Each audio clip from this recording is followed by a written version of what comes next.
Okay,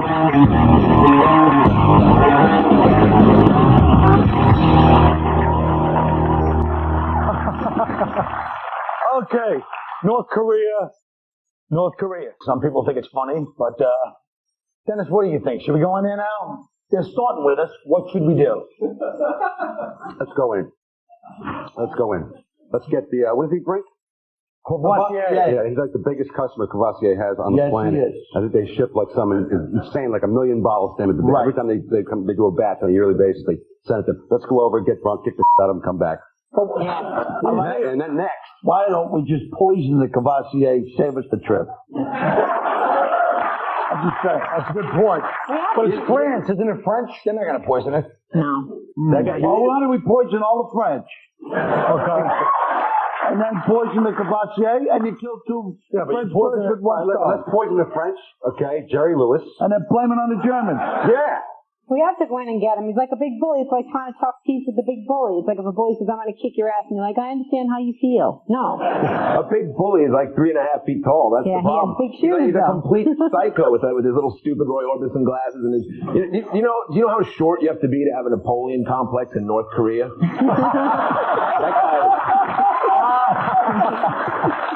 He's little. I think the Courvoisier thing is part of it, but also the fact that he's got nuclear weapons pointed at the United States. Okay, you know what I love, by the way? That's a good connection between him and Saddam Hussein. These guys are all bitching and moaning about, and all over the globe about how much we suck, America, you know? Yeah. They go to Saddam's house and his son's house. What do they find? Right. They found, was it Miller Lite beer they found? Or Pabst Blue Ribbon or something? There's some Schlitz. Yeah, it was Schlitz. I think it was these guys are consumed by American His favorite movie is The Godfather. Yeah. Saddam. And he tortures people while listening to Frank Sinatra. Sodomizes women! While listening to Frank Which you Sinatra. agree with. You said that as you heard the story Yeah, about him watching torture tapes of his victims wearing just his underwear and a big 10-gallon cowboy hat? Yeah. See? Listening to Frank Sinatra. That's a little eerie. See, the more we talk about this kind of stuff, I'm starting to like the guy. I want to party with him. Me too, that's pretty wild. If we find him, let's have one big last party with him. Okay? You know what? My point is really assassination. Doesn't anyone want that anymore? Yeah. Well, yeah, but how do you do people? There are a lot of Italian guys out of work. That's right. Who are very good at this. That's true. And I'm sure they would do it for a reasonable price, and they could come back, we could have a feast. And like they did in the you know, this is a great story that nobody ever made a movie of? Yes. Maybe I'll sell the treatment to Apostle. Okay. You can put it to your two Italians in there. Yeah. It's the guy that the FBI sent that mafia hitman down when the 3 civil rights workers were missing. Yes. To intimidate a Klan guy, and he beat the balls off him, and that's how they found out where they were buried. The balls? Yeah, I know. Well, No balls. I use the expression, you know. Sorry. But what do you think? Right, how would you do that? That's a great story, isn't it? That's a great story. That is a great story. The balls part is the best. Yeah. Well, Or maybe there's a non-violent way to solve the whole North Korea thing. good thinking. They're asking for. Well, there might be. They're asking for what? There's a non-violent way to solve the problem with the country that we hate, that hates us, has got weapons pointed at us? I don't think so. No, you're right. Like Russia, for example, that big Russian war.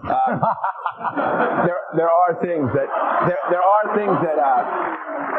are approaches. You have to be strong about it, but there are approaches. There are economic benefits that we're giving them in order for them to stop developing their weapons. I mean, I heard recently they agreed to stop building nukes if American women agree to get their nails done at least twice a week. It's just something I read. That's a good point. This guy writes so many jokes before the show, it's not even funny. It's unbelievable. He's got a pocket full of them. Yeah. They're good ones. I'm not saying they're not good. I'm just saying. It was right there. That's kind of what we do here, Dennis. We're comedy writers. Oh, boy. I'm not coming back. That's it. I'm not coming back. You're the guy in school that did all the homework and then asked if there was any more that needed to be done. Yeah. That's a good point. And if you had tried a little comedy writing, maybe your show would still be on the air. I'm just saying. Even my cup's half lifted up. The sanitation guys like that show. They tell me all the time. Yeah, she said the sanitation guys. What did they say about Dennis' show? They love it. They said that Dennis' show should have never been taken off the air because it was the only, sign of a real guy. Dennis' show. Did you ever have a show? No. Yes, he did. Moving on. He did have a show. I was not sure until like the program. You realize for 2 years. this is a microcosm of why war will never end right here. Right. If we can't get along, No. We're at war. We're done. Okay. We're done. You started it. I'll finish it. I'm telling you, but it's a microcosm. Yes, it's the only I'm really scientific word glad I you did know. this section over again. Yeah, I know. Really You said nothing. I'm really. Well, we'll cut out whatever you want. How's that? Yeah. Do the other one again and just So you have think you people can turn just off. keep calling me on every joke and I'm not going to hit back a This little is bit? really going to be a fist fight. That was really good. I like the show. It was a joke. It was a good show. It was a funny show. The bottom line is this. And the good thing is Lenny likes to break up fights too. He's good at this. You'll see. Me, I can If fight. they start swinging, it'll get ugly, you know? The bottom line is this, folks. That's going to be the edgy segment, I guess. You might want to tune back and see, the little marks on people's faces, or the little hint of a scuffle that was broken up. Maybe my shirt will be ripped here. Maybe I have a little makeup smudge there. You never know. But this is as ugly as it's gotten, and it definitely gets ugly on this show. So we'll talk to you later. Bye.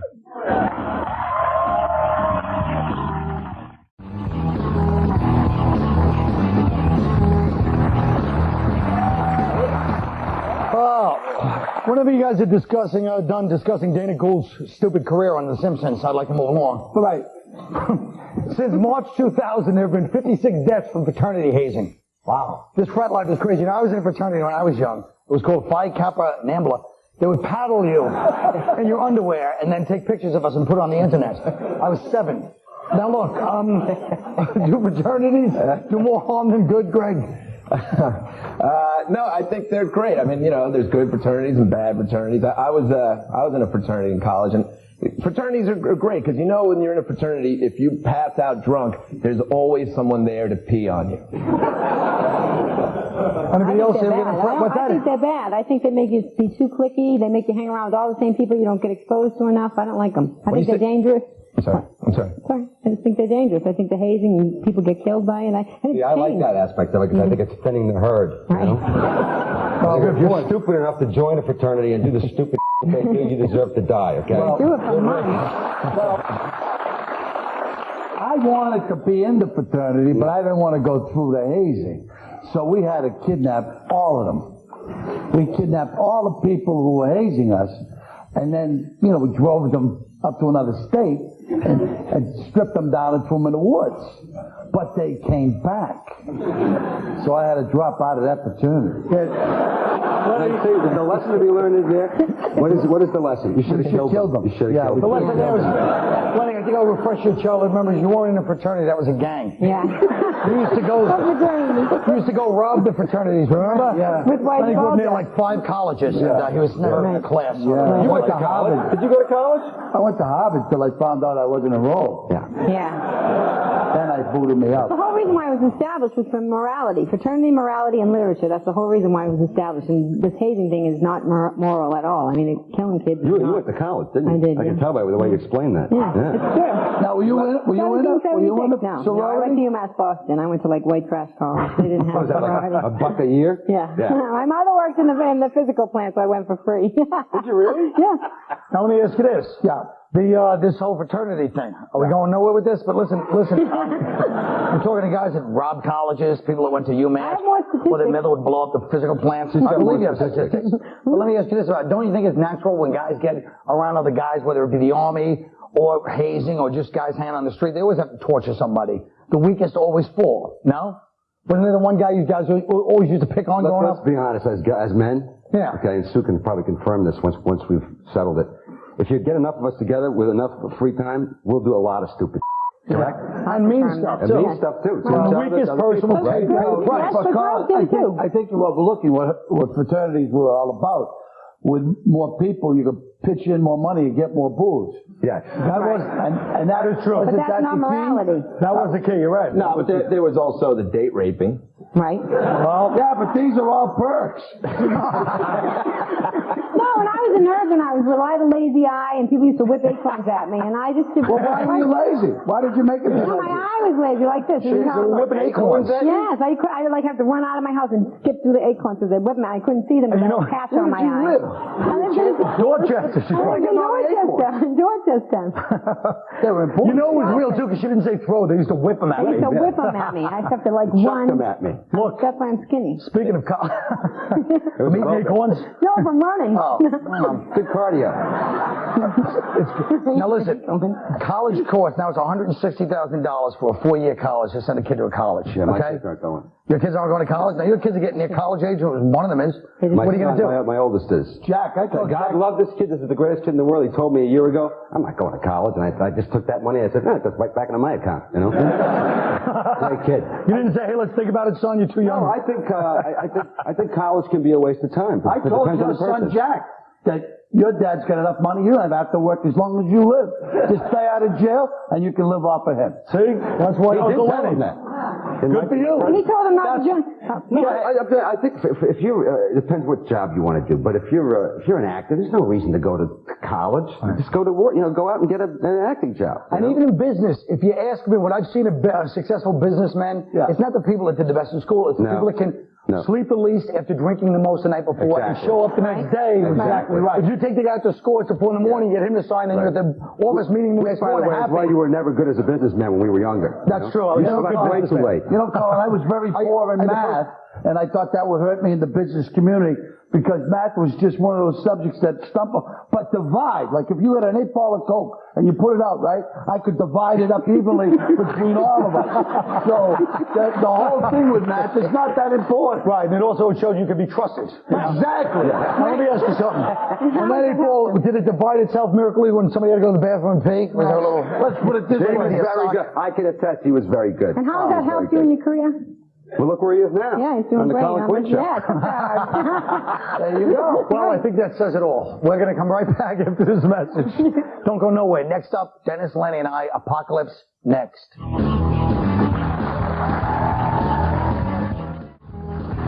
A lot of you people who watch this show know that we sometimes reenact great scenes from great movies. Why?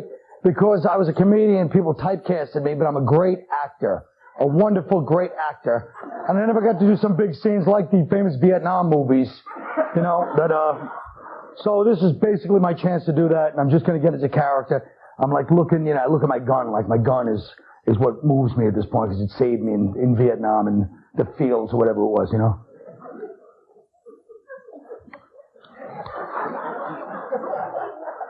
Dig it down! Dig it out! You dig it out! I don't speak that. You speak me thing! You speak me thing! No.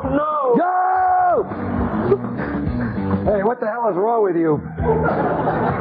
Peter's bugler. You're supposed to be bringing freedom to these people and not beating them senseless. Who the hell are you to tell me, Messendiliat? You don't know how to conduct yourself. I've been in country for a whole year. This is my first tour, you pig-faced short-timer. My name is what? Messendiliat. Okay. Listen, Peter's bugler, I'm going to tell you once and for all, I didn't come here to go home in a box or a body bag. I came here to leave with the same things I came with. 2 legs, 2 arms, 2 hands, 10 fingers. What is this shit? You just keep to your script, Messendiliat. Hey, Sergeant, I just came from a firefight. It was louder than Led Zeppelin 2. Really? Zeppelin 2, huh? Did you say Zeppelin 2? Yeah. What time is this supposed to be? What year? 68, I don't know. Yeah, you can't make a Zeppelin reference in 68. Colin Quinn show. I can make any reference I want. Come on, I wrote it. Zeppelin was out. That album was out in 68. Was it? Yeah. No, 71, I thought. Zeppelin. I don't really remember. I think it was 71. Well, let's get back to the script, Messendiliat. You know, what's with the names? What, you couldn't pick, we couldn't be Leary and Quinn, we couldn't be Smith and Jones. I mean, well, I like to make it, because you're used to doing these movies. I have distinctive names. Wait a minute. That's right. I'm used to doing actual movies. That's correct. But they're not skits about, whatever the hell this is. This is a period piece. You know what? The period piece. It was 71. 71? Yeah. It was not 71. Because I remember Who's Next came out. What was that, 70? 70, I don't know. Oh, it doesn't matter. We can change it to the day 4 and 5. Here's the thing. We're trying to keep it authentic. Do you understand that? Yeah, this is real authentic. Yeah, well... That's the only authentic part of the whole thing. Yeah. Pretty good.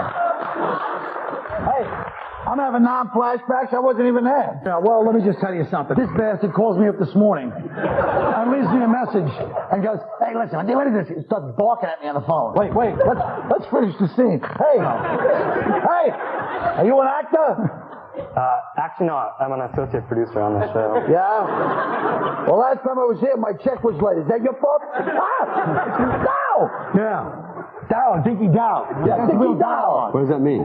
That's real Vietnamese dialogue. What does it mean? It means, You don't know what the hell I do know what it means. It means welcome to Vietnam. Yeah, let's pick Dinky him up. Dao, welcome. Pick him up and go to Act 4, okay? Dinky Dao! welcome.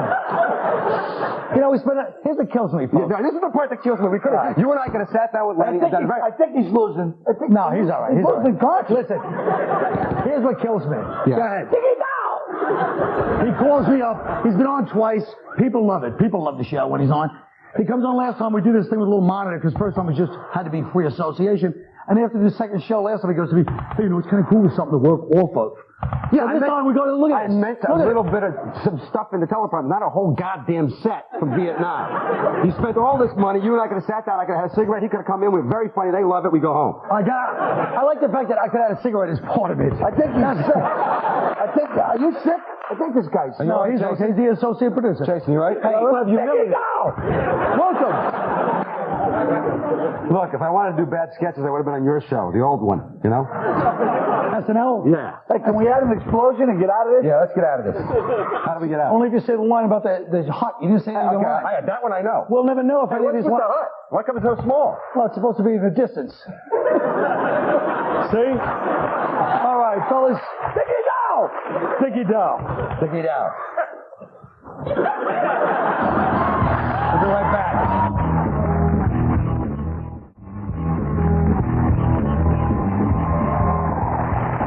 All right. This is that cool. We finally got here. It's been a long trip, folks. A long and, it's been a roller coaster ride. Let's face the facts. Here's the question, you guys. You're on your own fraternity or sorority. You're starting your own thing. What is it called and what is like the hazing rituals? Dennis, what do you say to that? This is my camera here? Or this one? Here it is. I don't know. Oh, yeah. My hazing rituals would be being forced to do a comedy sketch in front of 100 people that you were given 2 hours before the show. That's it. Lenny, the name of the fraternity would be Tap a Keg of Beer. All right. The hazing would consist of pledges, taking out their student loan money and going to the horse track with me and trying to double it. They would also be required to tap into the university's mainframe computer and change all of the brothers' grades to passing. And basically be a slave to me and all the other brothers. We in turn would pass it on to them like a giant pyramid scam. And everyone would have sex. Sue Costello. My sorority would be called Alpha Beta Camel Toe. All the girls that wanted to be in the sorority would be hazed by having to switch places with all the girls that I grew up with in the project. They would have to wear really tight pants, date drug-addicted lowlifes, have no teeth, and eat government-issued cheese for 3 months. All right. Greg Giraldo.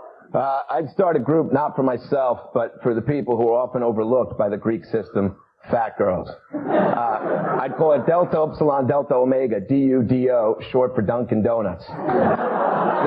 Their logo would be a treadmill with an X through it.